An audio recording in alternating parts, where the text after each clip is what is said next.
this video, we're going to discuss the Maxwell-Boltzmann distribution. So I've written down the Maxwell-Boltzmann distribution. So f of v is the probability per unit speed interval, and it's calculated using this relationship here. And what we get is the graph I have below, where this is your probability per unit speed interval, and this is speed. And I've given an approximation of what the distribution will look like for different temperatures, where this is your hottest temperature and this is your coldest temperature. The area under the curve, so if I took a specific area, so if I looked at just this area here, that would give me the fraction of molecules at that speed interval. So if I found this area here, that would tell me how many molecules there are traveling at whatever speed interval is here. And so if I took the area underneath the entire curve, you would get 1 because all of the particles must be traveling at some speed within this interval. And that's one of the reasons why I like to talk about the Maxwell-Boltzmann distribution, because we get so focused on the RMS velocity in doing our calculations that you have to remember that that is a special type of average velocity, not the speed that every single molecule in the gas is moving at. So you can see here that there is a distribution of speeds, but there are clearly some that, a vast majority here, that are traveling at one specific speed, which we would use in our calculations. However, it turns out that the VRMS is not actually your peak velocity. Your peak velocity is called the most probable speed,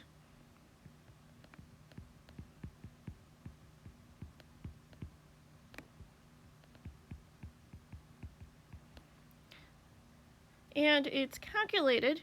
So if we want to find an inflection point, you always take the derivative of the function and then set it equal to 0. So to find that, we are going to do, so v most probable is going to equal the derivative of our probability function in terms of v, and we're going to take the derivative in terms of v. And we're going to set that equal to 0 and solve for v. And since it's been a long time since I've taken the derivative of the Maxwell-Boltzmann distribution, we're going to trust the textbook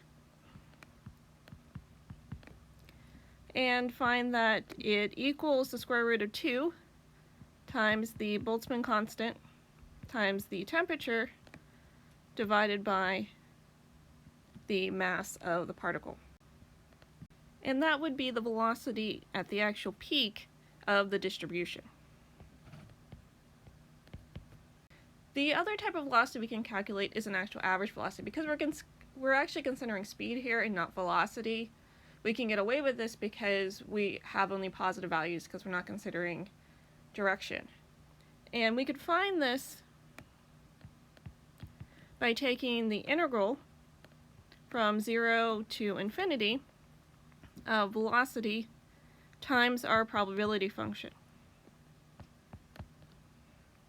And this is going to equal the square root of 8 times the Boltzmann constant times temperature divided by pi times the mass of the atom. And that turns out to be a slightly higher value than v most probable, than the peak velocity. So it turns out that v most probable is less than v average is less than v RMS.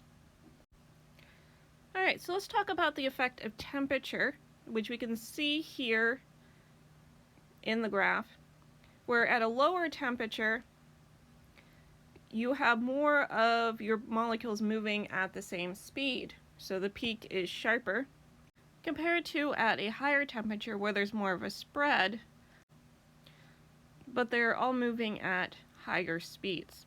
And the reason this happens is that at higher temperatures there is more kinetic energy. So temperature, remember, is proportional to kinetic energy in these cases.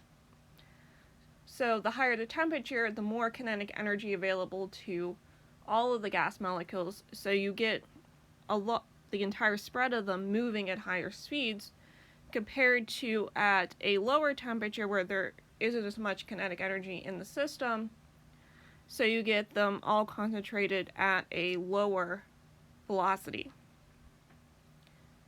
You can also see a similar trend with mass, where, remember, kinetic energy,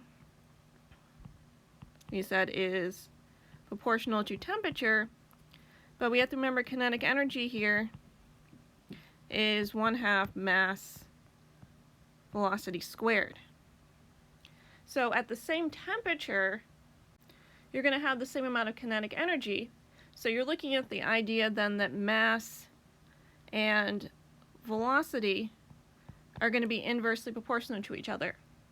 So at lighter masses, you see more of a spread like the higher temperatures, and at a higher mass, you see more like you do at a lower temperature.